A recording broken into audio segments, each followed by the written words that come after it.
Welcome to the classroom.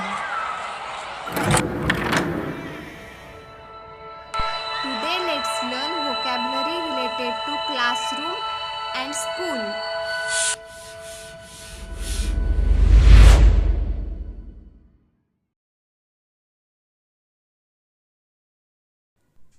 School bag in French is called as cartable.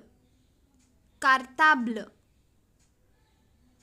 Chalk in French is called as craie. Craie. Teacher in French is called as professor. Professor.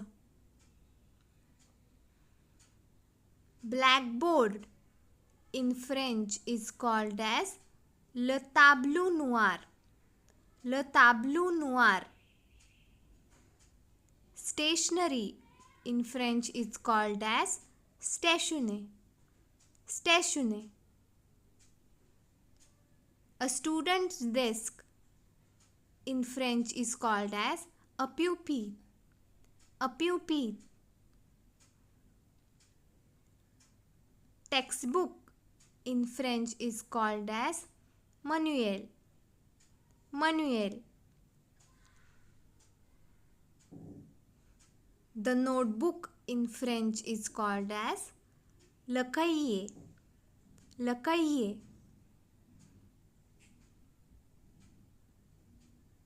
So keep learning, keep practicing. See you in the next video. Au revoir.